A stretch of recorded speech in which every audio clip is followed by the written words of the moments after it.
Buenas tardes, estamos con los compañeros de la Universidad Gran Colombia y el coordinador Adrián, quien ha decidido atendernos en esta tarde en el Colegio Fernando Masuera Villegas. Para ello, pues hemos planteado una serie de preguntas que tienen relación en cuanto al PEI y la institución como tal y cómo se postulan ellos frente a la educación colombiana. Buenas tardes, coordinador. Buenas tardes y pues bienvenidos ustedes. Entiendo que alguno de ustedes fue exalumno de aquí, entonces es bien pues agradable para nosotros recibir estudiantes que han estado aquí en el colegio y saber que pues están siguiendo de alguna manera los pasos de algunos de los maestros de aquí del colegio. Muy amable. Bueno, vamos a ponernos en materia. Coordinador Adrián, cuéntenos un poco acerca de la institución. Bueno, el Colegio Fernando Masuera, según datos que hemos tenido de rectoría y de las fuentes oficiales, es el tercero más grande de Bogotá. Es un colegio que tiene alrededor de unos 6.000 estudiantes. Eso está pues distribuido en 3 jornadas y en 7 sedes. Entonces tenemos aquí la sede principal, que es en la que estamos. Aquí funcionan jornadas mañana, tarde y noche. En las jornadas de la mañana y de la tarde tenemos los estudiantes de grado cuarto hasta grado 11. ¿Sí? El colegio es un colegio de media técnica, tiene articulación con el SENA, es decir que nuestros estudiantes de grado décimo y 11 tienen la posibilidad de doble certificación.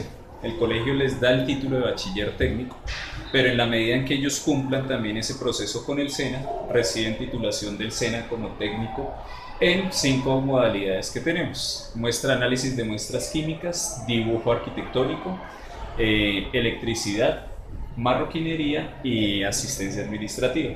Entonces, pues digamos, ese es pues, un poco como con respecto al colegio. De las sedes que les comentaba, hay unas sedes en las que manejamos estudiantes de grado preescolar hasta grado tercero y por eso aquí la continuidad de cuarto hasta grado 11. Lo otro es, pues, con el gobierno anterior se implementó la política de primera infancia y tenemos unas sedes también en primera infancia. Esa es, digamos, como la conformación general del colegio. Listo, perfecto. Para esta segunda parte vamos a centrarnos en nuestro tema, que es acerca del PEI, el Proyecto Educativo Institucional. Ok, vale, muchas gracias, profe Adrián. Entonces, la siguiente pregunta va relacionada, como dijo mi compañero, al PEI, y quisiéramos saber cómo el PEI se relaciona con la comunidad, hablando específicamente de esta área. Como les decía, el colegio tiene una modalidad gradúa a los estudiantes en media técnica, ¿sí? Para escoger esas modalidades, pues eso ha sido un proceso. El colegio inicialmente tenía lo que se llamaban vocacionales y existían una serie de talleres que los chicos pues también durante el transcurso de su bachillerato iban adquiriendo una formación específica en un área pues, determinada. Existía inicialmente el tema, por ejemplo, de cerámica, existía algo de mecanografía y resulta que esa era la visión de hace algunos años con el tema vocacional, que era irle dando herramientas al estudiante para que cuando saliera pues pudiera de pronto desempeñarse en algo. Ese proceso evolucionó con la articulación con el SENA, ¿sí? Y de hecho la existencia de esas vocacionales y la elección de esas 5 modalidades tienen que ver con el contexto en el cual estamos ubicados. Entonces se hizo una mesa de trabajo a nivel distrital con el SENA, la Secretaría de Educación, el colegio, donde se miró cuáles eran las necesidades del contexto. De acuerdo a esas necesidades, se identificó que ese tipo, digamos, de formación técnica tendría proyección para los estudiantes que salieran de acá. Entonces, esa es una de las maneras en que se articula con la comunidad. Y pues ya hay otras que tienen que ver pues también con problemáticas del contexto, en la medida en que vamos teniendo un diálogo con padres de familia y con las instituciones que están alrededor, Secretaría de Salud, de Policía de Infancia y Adolescencia, y estamos permanentemente, digamos, como dialogando acerca de dificultades que se presentan y buscarle alternativas de solución. Ok, gracias. Y entonces, teniendo ya, digamos, esta visión clara del PEI, ¿ustedes cómo hacen o cómo evalúan el PEI para que todo lo que está allí se vaya desarrollando y que no se desvíe? Bueno, el tema del PEI es una cuestión es de pronto lo que existe en los documentos, una cuestión es de pronto el tema teórico y otra cosa es la forma en que se aterriza. En mi experiencia docente he visto que de pronto, y pues haciendo un recorrido, los PEI aparecen en la ley de educación en 1994, y inicialmente muchos de los colegios que no sabían cómo organizar y cómo gestionar su propio proyecto institucional, había colegios que inclusive lo que hacían era pagarle a alguien para que lo hiciera, y era un PEI que no tenía ninguna relación con las necesidades del contexto, con la comunidad educativa. Poco a poco, pues ya de alguna manera la gente empezó a ver que el proyecto, es importante que el colegio tenga su propio horizonte, su propio proyecto educativo institucional, y se ha ido como capacitando en esos términos. Sin embargo, lo que yo he encontrado es que no es tan fácil primero consolidar todos los elementos del PEI en un documento, y ahí vienen dos cosas que son: por un lado puede haber un documento y el documento puede tener unas cosas muy ideales, ¿sí? Pero por el otro lado es cómo eso se va articulando con la práctica y con la realidad. Cosas que suceden dentro del lapso que yo he estado aquí. En algún momento tuvimos alrededor de una rotación de 4 o 5 rectores hasta el que está actualmente. Son dinámicas que son propias de lo estatal. Al llegar yo aquí había un rector en propiedad. Por dinámicas de la institución, pues en algún momento se da la salida de este rector, queda el colegio a la deriva con un nombramiento de un rector en provisionalidad, viene un nuevo concurso, viene otro rector que viene a asumir el rol. En otro momento ya de alguna manera se espera que ese que llega en propiedad, ¿sí? Finalmente él renuncia, queda a cargo el director local del colegio, y en esos ires y venires de quién está al frente de la institución no hay claridad de un documento que tenga el norte del colegio. Sin embargo, pues a la medida que iba cada empalme con cada uno de estos rectores, va consolidándose poco a poco un documento que va dando como el horizonte institucional, que va dando como algunos elementos del PEI. ¿Nunca ¿sí? ha habido un tipo de confrontación con los rectores que llegaron nuevos y decir, no, esto estaba totalmente erróneo, o más bien sí siguieron la línea? O... Lo primero era la discusión de si había un documento oficial que tuviera todo, ¿sí? Y existía alguno con algunos elementos, ¿sí? Quien llegaba a recibir el empalme, entonces lo primero que pregunta es ¿cuál es el documento? ¿Sí? Entonces, en digamos que las últimas 2 o 3 administraciones se ha ido consolidando como tal un documento en el cual está establecido pues el tema del PEI, ¿listo? ¿Qué hemos podido, digamos, ir haciendo? Se han ido haciendo procesos, uno, para poder tener una base sobre la cual trabajar, y 2, irle haciendo constantes revisiones. Entonces, se ha empezado precisamente a identificar y unificar. Una de las dificultades que tenemos y que se presenta en muchas de las instituciones públicas es que al tener doble jornada, en este caso triple jornada, ¿sí? Mañana, tarde, noche, a veces no es fácil tener acuerdos, ¿sí? Bastante complicado. Y hay cosas que de pronto podría, dentro de la dinámica de la comunidad, en las prácticas, las tienen claras una jornada, pero hay otras dinámicas distintas o temas de estilo en la otra jornada. Entonces no ha sido fácil ese proceso de unificar. ¿Qué avances hemos tenido? Dentro de esas revisiones permanentes, ya al tener un documento, por ejemplo, el último rector que llegó recogió lo que se había logrado avanzar, ¿sí?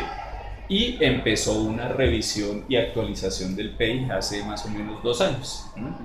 Entonces, el año pasado y hemos estado en la revisión precisamente de eso. ¿Qué se ha hecho? Se ha empezado pues a revisar todo lo que tiene que ver con planes de estudio, todo lo que tiene que ver con el CIE, el Sistema Institucional de Evaluación. En estos momentos estamos haciendo dentro del Consejo Académico una actualización y unas modificaciones del Sistema Institucional de Evaluación, ¿sí? No ha sido un proceso fácil, por lo que les digo, porque son 3 jornadas. Se hizo un proceso inicialmente, por decir algo, en la jornada de la tarde, lo estuvimos llevando adelante, pero había que lograr el consenso general y ya hemos avanzado, digamos, en eso. Entonces, mirar nuestras concepciones de evaluación, mirar nuestras prácticas de evaluación, mirar las dinámicas con los estudiantes, ¿sí? Y de acuerdo a eso hemos ido haciendo pues los ajustes que corresponden. Del equipo directivo, estamos focalizados o nos distribuimos 3 temáticas específicas por ahora. Entonces asumimos una, la del CIE, 2, la de manual de convivencia, y 3, pues todo lo que tiene que ver con procesos de gestión de calidad.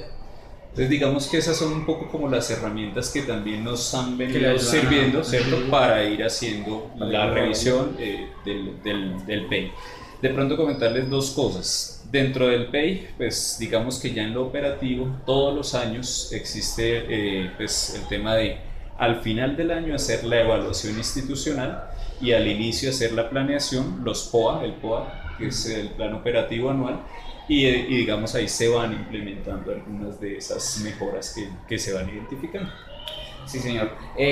Bueno, ya para terminar y concluir, nos gustaría un poco, debido a su experiencia aquí en la institución, que nos diese un campo acerca de cómo se ve la institución en el aspecto... Dentro de esos procesos de reflexión que, claro, siempre buscan crecer en la institución, ustedes, en comparación con las otras instituciones aledañas acá, ¿cómo se identifican de pronto fortalezas, tal vez debilidades? Si nos puede mencionar alguna. Bueno, el contexto es similar, ¿sí? Es decir, que las problemáticas que abordamos los colegios del sector, las problemáticas son muy similares, ¿sí? Hay una diferencia, por ejemplo, con respecto a los privados. El privado se da, digamos, como el lujo, o no sé cómo llamarlo, de pronto no sea la palabra más adecuada, pero él hace una distinción entre qué población recibe, ¿sí? El colegio privado puede colocar dentro de su PEI, dentro de sus cosas, digamos, para una prueba de admisión, coloca restricciones para el acceso de acuerdo a su PEI y de acuerdo a sus políticas, ¿sí? Los colegios que somos colegios públicos, el derecho a educación es un derecho fundamental y se recibe a cualquier estudiante, ¿sí? Es decir, que en ese sentido, pues nosotros recibimos la población con todas las problemáticas y todas las necesidades que hay. Entonces, uno, es con respecto a los otros, tenemos la misma población. Independientemente de eso, hace aproximadamente unos 2-3 años, con el índice sintético de calidad, el colegio tuvo un reconocimiento, ¿sí? Y tuvimos el reconocimiento por el mejor índice sintético de calidad, que era de acuerdo, pues, digamos, a lo que el ministerio determinó, combinado con el tema de acciones hacia la jornada única.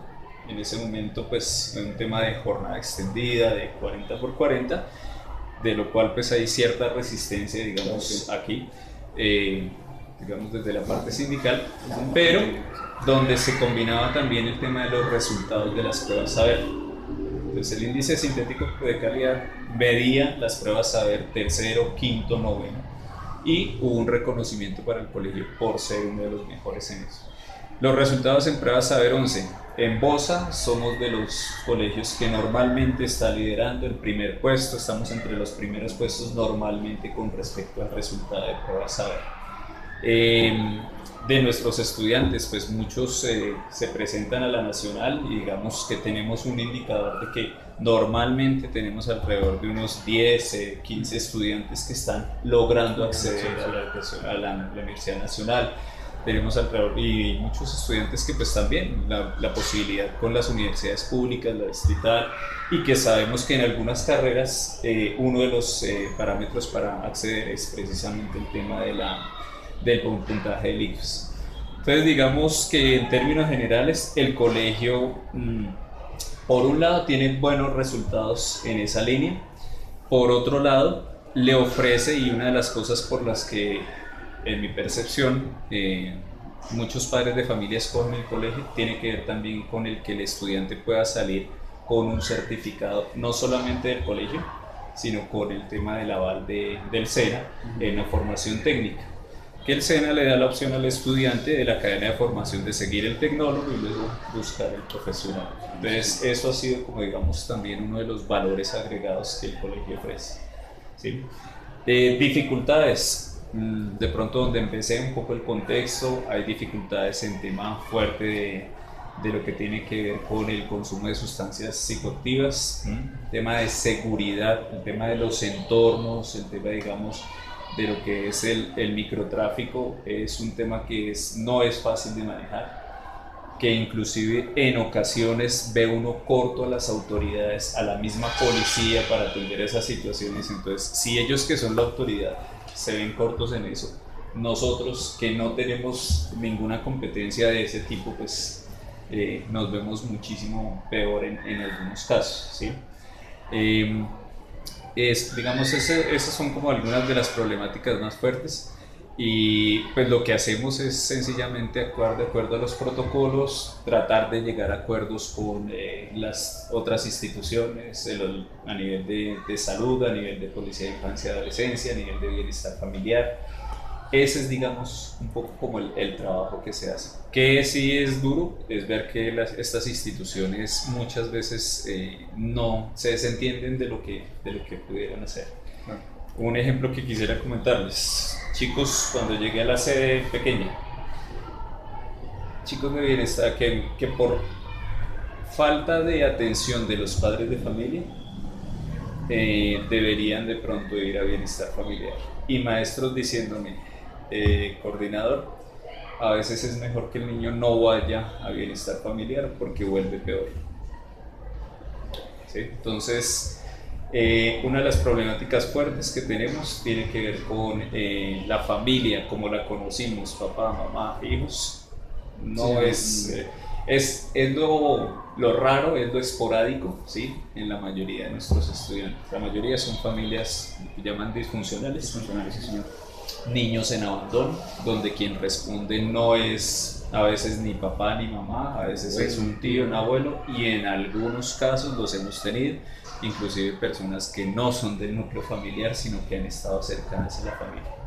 Entonces, esa es de las cosas tristes, de las cosas duras, pero donde entonces se trata de buscar, uno, de acuerdo a las rutas, a los lineamientos que hay, de canalizar en las entidades que corresponde, Claro. de hacer el proceso, y dos, pues decide tratar de encontrar un entorno que sea pues el más favorable para el desarrollo de ese estudiante.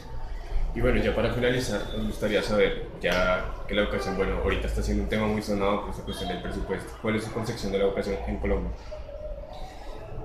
Uy, bueno, la concepción de educación, pues por un lado, es el motor de transformaciones sociales. O sea, eso es innegable. Si usted quiere que una sociedad mejore, evolucione, se transforme positivamente, la educación es una herramienta fundamental, ¿sí? Entonces, pues, por un lado es eso. Por otro lado, pues está todo el tema de la parte humana, que es tomar todas las potencialidades de un estudiante y explotarlas, lograr que él logre su mayor desarrollo. Que ahí me hace pensar en otro tema que es bien complicado, que es el de la inclusión, ¿sí? Nosotros recibimos, inclusive aquí atendemos estudiantes con necesidades educativas especiales, necesidades de estudiantes con también alguna cuestión de discapacidad física, ¿sí? Y a veces nos vemos cortos para eso. Tenemos estudiantes, por ejemplo, con temas de baja visión. Entonces la educación debería lograr que esos estudiantes, todo ser humano, pueda desarrollar el mayor nivel de su potencial. Incluso esos estudiantes que de pronto tienen alguna discapacidad, alguna necesidad educativa especial, ¿sí? Entonces, eso por un lado. Por el otro lado, sí, pues el tema de que desafortunadamente siento que muchos gobiernos desperdician mucho dinero en muchos contratos y convenios, ¿sí? Porque lo que sucede es que hacen unas contrataciones macro general, y a veces esas contrataciones no tienen en cuenta las necesidades específicas del contexto. En esas contrataciones vienen aquí de diferentes instituciones en convenios y les interesa simplemente que nosotros les demos el espacio, firman, hacen un taller con un estudiante, con los estudiantes, un grupo de estudiantes, y se van. Y a veces no hay ni articulación ni siquiera, por lo menos entre Secretaría de Educación, Secretaría de Salud. Entonces llegan al año, pueden llegar perfectamente 6 o 7 convenios, ¿sí? Entonces de pronto uno que quiere atender el tema de prevención en consumo de sustancias psicoactivas, otro que llega de pronto con tema de prevención para temas de sexualidad o embarazo temprano, y llega de pronto de la Secretaría de Salud. En estos momentos hay un programa con el tema de odontología, ¿sí? Y llegan una cantidad de acciones que a veces sí son buenas, sí tienen un efecto, sí tienen un impacto, pero otras veces están totalmente desarticuladas. Otras veces quien viene solamente está con el interés de su contrato y necesitas llevar unas evidencias de decir, mire, Claro, se hizo una charla en prevención de suicidio por todo el tema de que ha sido como un riesgo que está sucediendo actualmente. Se hizo una charla sobre eso, ¿sí?